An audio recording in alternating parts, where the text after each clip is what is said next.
Hello mga ka-trippers, it's Kedja here and it's been a while since my last upload. And right now, guess where I am? Ako ay nasa NAIA Terminal 3. Saan ako patungo? Eto, nakita nyo naman sa aking trailer na nasa Japan ako. And yes, we are going to Japan. First international vlog ko to, so please bear with me. Ang kasama ko pala papuntang Japan ay si Chris. Tara, punta na tayo sa Japan. See you there!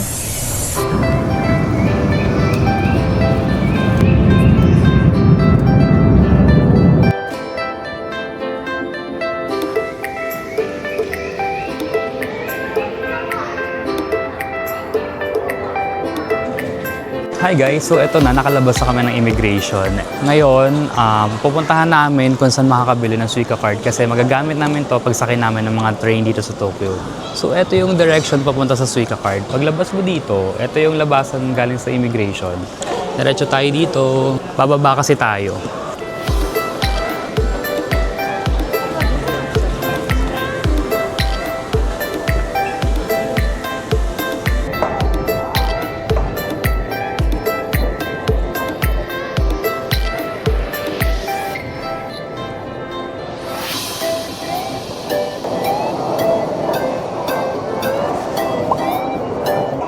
Demo lang, very light. Please select the desired charge amount. Please insert money for credit card. Sa kabila po. Sa kabila. Yan.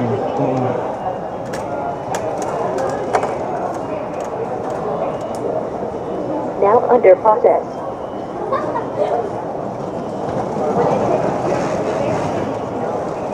I will see more. Thank you. Please take everything with you. Hayay.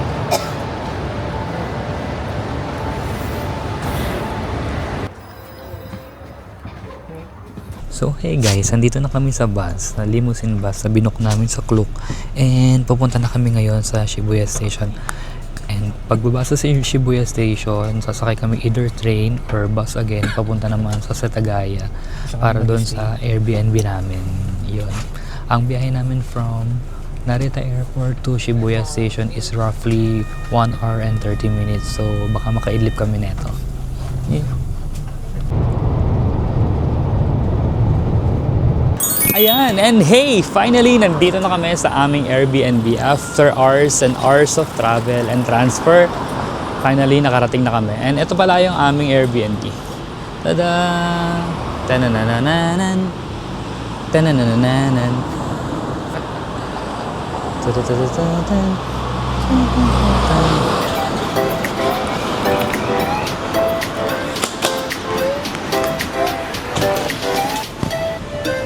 Shit, ang hirap nito.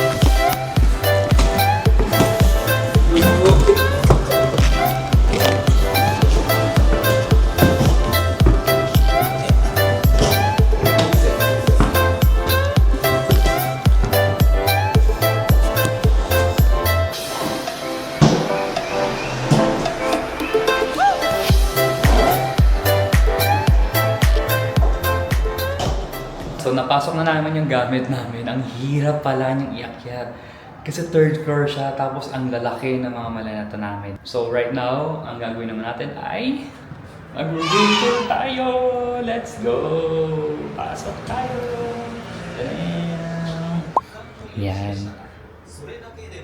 Kind of, may pagka-traditional Japanese house siya. Tama ba? Si host ng Airbnb, may mga reminder siya dito.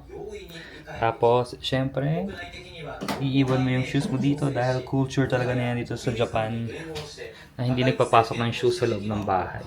Dito sa left, ito yung CR nila. Tada! Oh, diba? Mirror. Yung mga towels, and then, yan. Ito yung salamin. And meron ng kasamang blower and everything. Tapos, ito yung shower area. Ito natin. Ayan. O, diba? So cute. Ay. Ayan. May bathtub siya. And may exhaust sa taas. And may salamin, no, diba? Medyo ba yung salamin? That's okay. Yan. Okay. Off natin. Conserve energy. Ito na naman yung urnahan. Ito urna ang mga person. Ang concern lang namin dito ay wala siyang bidet. Oh no. Ito yung first time na tutuluyan ko sa Japan na walang bidet. Anyway, okay lang naman. Kaya namang solusyonan yan. Simple lang naman ang problema ngayon. Puwet lang naman yan. Then, dito yung closet. Asan na yung motion detector? Ayan. May motion detection siya, diba? Amazing. Ito yung table. Aba, nag-work na siya kineme. Kala mo naman totoo. And then, ito yung sink. Pwede magluto dito, guys. Kasi, ayan, may kalan siya. Manual yung pag-iinit ng water, no? Manual. Wala silang electric, kettle. Ayan, yung gamit na kainan. Tapos, may view ka ng street. Ayan, no? May view ng street dito. Pwede mong buksan to actually. Oh. Mas kita nyo naman. Di ba? Ganda. Nice. Isa pa. Pwede pa ulit buksan to eh. Oh, perfect. Ito pala yung namin. View namin sa labas. Tapos may school dito. Ayan, school yan. School daw yan. May mga batang naglalaro dyan. Ayun, nagtatakbuhan sila kung nakikita nyo. Ayan. That's nice. Okay, sarado natin dahil malamig. Ayan, pwede kang mag-init dito ng kung ano-ano man. Ay, nakasaksak na siya. Okay, it's nice. So, ito yung ref. Ayan, ang dami niyang water na freebies. Then sa baba ay may ice. Tapos bawal na daw mag-ingay dito after 9 PM kasi more on residential place to. Well, kahit saan naman, sa atin lang talaga matitigas ang ulo. This is the bedroom. Ayan. May malaking TV sila. Then, ayan. Spacious naman yung bedroom nila kasi kasya yung 3 kama dito. Pero dahil dalawa lang kami, dalawa lang yung hinandang kama nung host. Tapos yung bintana namin, parang panoramic yan. Pag in-open mo yan, wait, open natin yung bintana. Ayan, pag binuksan mo yung bintana ng fully, pag inano mo, panoramic siya. Pero, pag gabi, syempre, kailangan mong isara kasi kita kami sa loob niyan.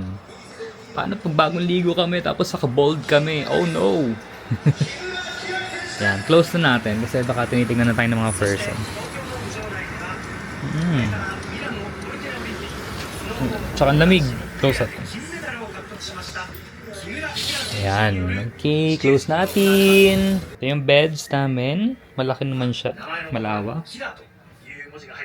Tapos, kung bed namin ng extrang kumot and beds, ayan, pwede kami kumuha dito. Okay. Siyempre may aircon. Pero yung aircon nila, pampainit. Lamig kasi sa labas. As of course, meron silang terrace. So natin terrace. Ayan. Diba? May small terrace sila dito. Ito pala yung mga kapitbahay namin. Ayan. Hello mga kapitbahay. Labas naman kayo dyan. Ayan, yung view ng street. Katuwa. So, ayun lang guys para sa room tour natin. Next naman yung mga gala natin. We're out and about everyone and andito na kami ngayon sa Setagaya City sa Tokyo. Ngayon, lakad-lakad muna kami, nag-explore, naghahanap ng pwedeng kainan kasi gutom na ako. Pero pinag-iisipan pa namin kung pupunta pa kami ng Shibuya kasi ako kasi ay pagod na sa aming biyahe from Manila to Japan. Ayan, kita niyo naman yung outfit ko. Naka-Slytherin ako ngayon kasi umaakma siya sa jacket ko. Tsaka yung gloves ko, Slytherin din. balot na balot ako kasi wala, mahina talaga ako sa lamig kahit anong gawin nyo. Hindi nyo ako mapipilit na magdamit ang kagaya nito, oh. Para bang kalabaw siya na napakakapal ng balat. Ayan, di ba? Akala mo nasa Pilipinas lang ako manamit, kala mo naman. Pero sa loob-loob niya nanginginig na yan, tinitiis niya lang. Sana all. Kunwari daw kasi lokal siya. Lokal nga rito, naka-jack. Ay, nako. Oh, may konbini. 7-Eleven. Ayun na, mag-withdraw ka ng 7-Eleven. Ako di ka mag-withdraw. Ako na mag-withdraw. Kaya mo Pag nag-Japan kayo, very advisable na kumuha kayo ng GCash card. Yan, very convenient kasi ang GCash card kapag nag-withdraw kayo. Kapag kailangan nyo ng cash.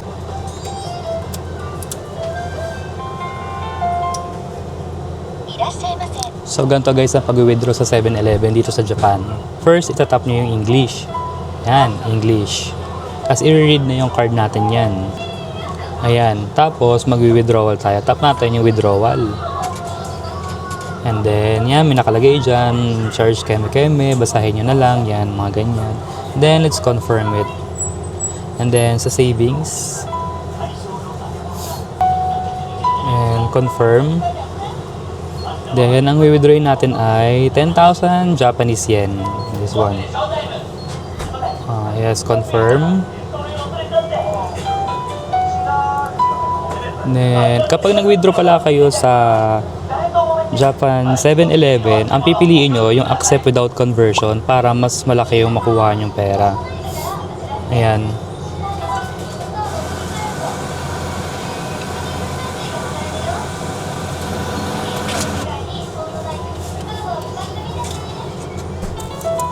So, ayan na.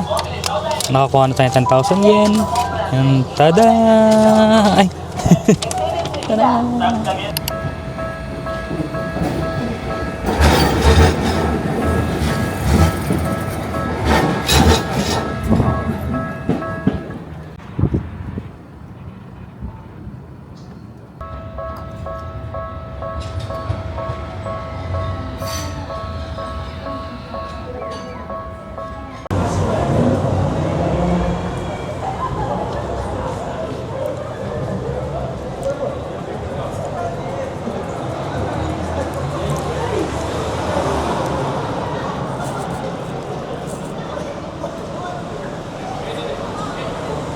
So, kakain na kami ngayon dito sa, hindi ko alam kung anong name ng cafe, mamaya i-check ko. Pero ito ang in-order namin. Ayan, magka-curry kami, curry sauce, miso soup. Ayan, tapos ito yung rice namin. So, let's go eating. Paano daw siya ginagawa? Yung kanin daw ilalagay. Ayan. Tapos, serve kita. Hindi, ikaw muna. Ayan. Yung kanin nandyan. Tapos, ibubuhos mo siya dito. Ayan, tapos tsaka malalagyan ng curry sauce. Wow. Lalagyan mo rin yung kanin, di ba dapat? Pwede naman, pero isa pa yung kung lalagyan mo. Ayan. So, yan. So, lalagyan mo.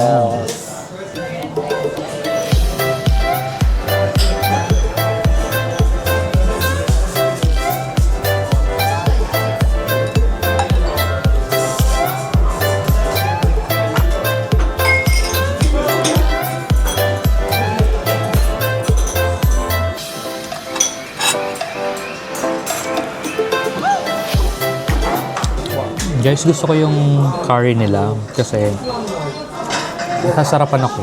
Hindi matapang yung lasa, hindi matapang yung amoy. It's just right. Tapos yung kanin nila, ang sarap, ang lambot, ang dikit-dikit. I love it. Tapos yung miso soup nila, masarap din. In fairness. Pero syempre, may kanya-kanya tayong panlasa. So, yeah. Pero for me, 10-10 siya. So, Keja recommends. Wow!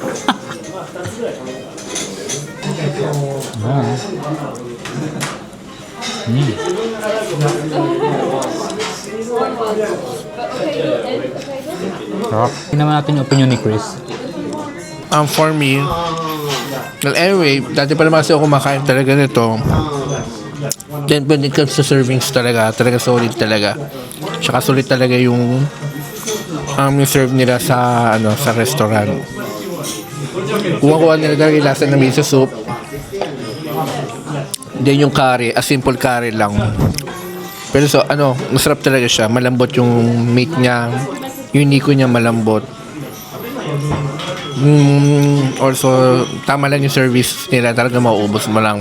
So, for me, like I just said, 10 over 10. Hindi naman sa bias, pero favorite ko talaga kasi mga Japanese food eh. So, yun. Thank you.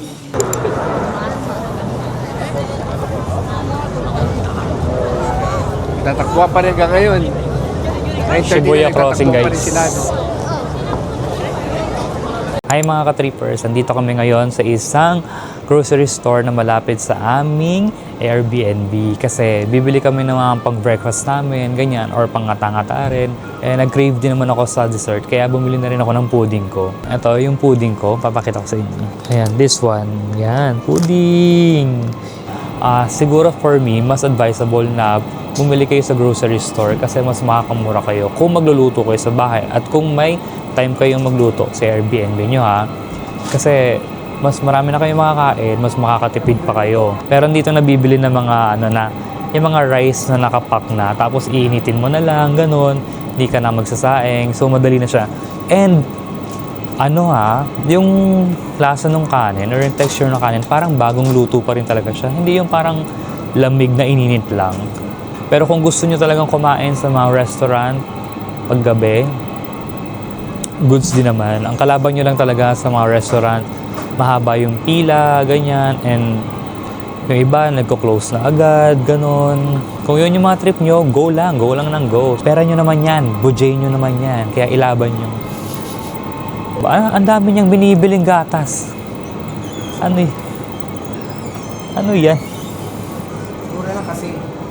Mga ka-trippers, ganito pala yung mga options na makikita nyo sa mga grocery store. Ganito yung mga meat na pwede nyo pagpilian. Ayan. Ayan. Sarap po. Ayan o. Sarap. Yung mga yan o. Ang dami nila, diba? Ayan o, diba?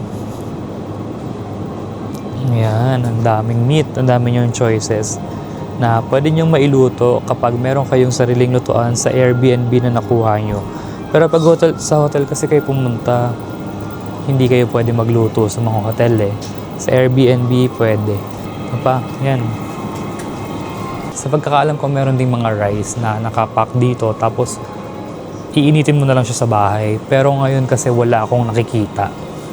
So hindi ko sure kung hindi available dito sa grocery store na to or ubos na yung rice. Magre-restock pa sila ng rice, ganun. Baka kasi masabihin ako ng wrong info eh. So, disclaimer lang, hindi ko sure.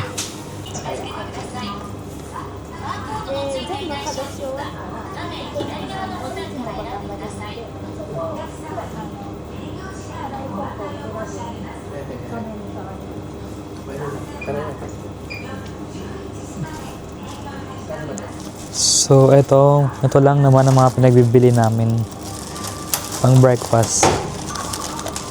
Mga pang breakfast.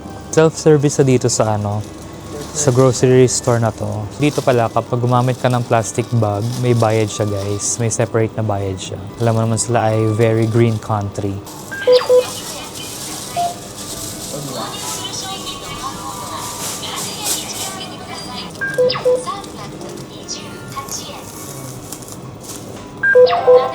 Guys, sobrang high-tech ng grocery store nila dito. Ikaw talaga magbabayad ng sarili mo. Sa Pilipinas kaya magagawa natin to. Kailan kaya? Kailan kaya natin ma-achieve yung gantong level of trust? Imagine mo yun. Ikaw magbabayad ng sarili mo. Ikaw mag-scan ng sarili mo. I-assist ka lang ng tao.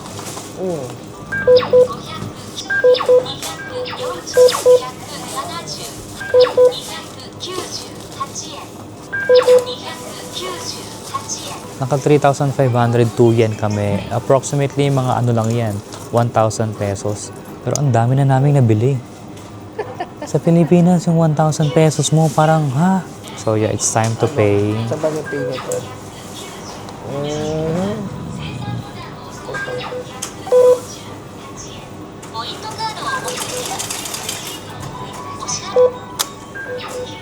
Yan, dito na ang payment.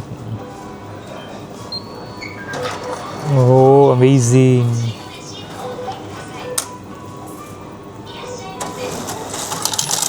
Ayan. Lalabas na yung sukli mo dito. Ito, sukli mo. Tapos yung resibo dun. Amazing, di ba? Sobrang high-tech. Nice. Ayan, so guys, on the way na ulit kami sa aming Airbnb. Grabe, ang lamig sa labas. Umuulan ngayon, umaambon. Maambon lang pala, huwag tayong OA. Alam mo, isa sa mga bagay na na-notice ko dito sa Japan, na hindi ko naman gino-glorify ang Japan masyado, pero parang ganun na nga rin. Kasi kapag umuulan dito or pag umaambon, alam mo, ko na-experience ha, na mapapansin mo na parang hindi dumudumi yung sapatos mo. Hindi madumi yung kalsada, hindi maputik, hindi maburak, hindi malangis. Parang ang linis pa rin niya. Hindi po bang hindi ka mag-worry na kahit mabasa sa sapatos mo, magiging Oo, ganun. Hindi ka mag-worry. Ewan ko kung sa lahat ng parts ng Japan, ganun. Pero so far, sa Osaka, sa Kyoto, sa Nara, dito sa Segataya City, sa Shibuya, sa Tokyo, ayun, hindi ko pa na-experience na madumihan or maputikan yung sapatos ko or yung pantalon ko. And now, naghahanap kami ngayon ng suklay, yung brush na bilog, para kapag nag-hair blower kami ay maayos yung pagkaka-comb namin. Although ako kasi ay naka-bonnet naman ata all throughout ng trip namin kasi napakalamig. Hindi kaya ng tenga ko. Baka manigas ako bigla. My gosh. Actually ngayon ang lamig na. May baon ako eh. Nasaan na yun? May baon akong ganito guys oh. Para hindi ako masyado lamigin. Lamig. Wait lang. Suot ako. Hindi ko na kaya. Nababasa pa yung kamay ko. This is not right. Lamig talaga B. Ayan. Balot na yung kamay ko. Naasar ako sa bahay. Nag-video call kasi kami kanina. Sabi, winter lang. Bakit ba? Malamig eh. Ginawin kasi akong tao. So, di mo ako pwedeng pabayaan sa lamig. Kaya dapat lagi ako may jacket. ito pa ako. Itong kasama ko naman, ay kala mo naman balat ng balat ng kalabaw to eh.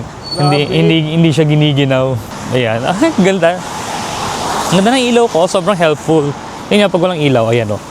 Ang dilim, di ba? Ang pangit. Tapos pag may ilaw, perfect! Ang liwanag.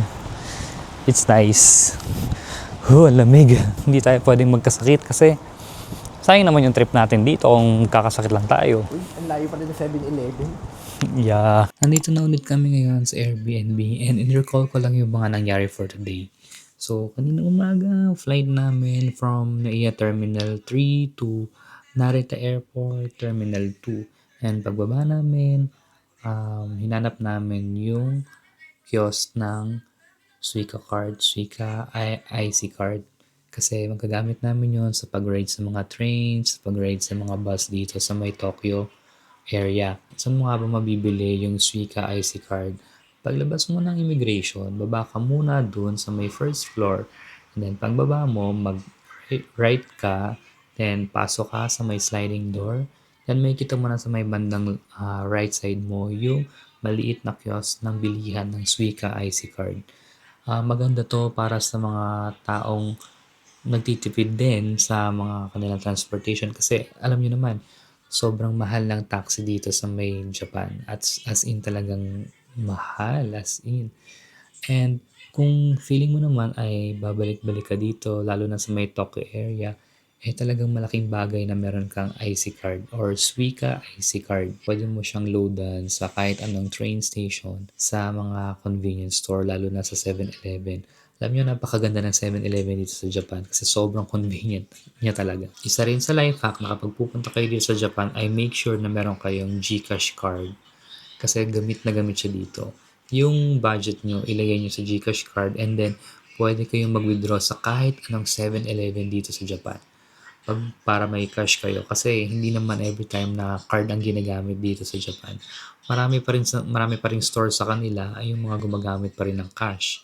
So, mas magandang may cash. Sa bus na sinakyan namin kanina ay ginagamit yung Suica IC card. So, nagamit agad namin yung Suica IC card. And then, yung kinainan namin talaga, natuwa ako. Ang sarap. I love it. Kung mapapadpad man kayo sa may Shibuya area, try nyo rin guys. Ilalagay ko na lang dito yung details kung saan yon Pero ang pagkakatanda ko, nasa tapat siya ng TGI Fridays doon sa may Shibuya.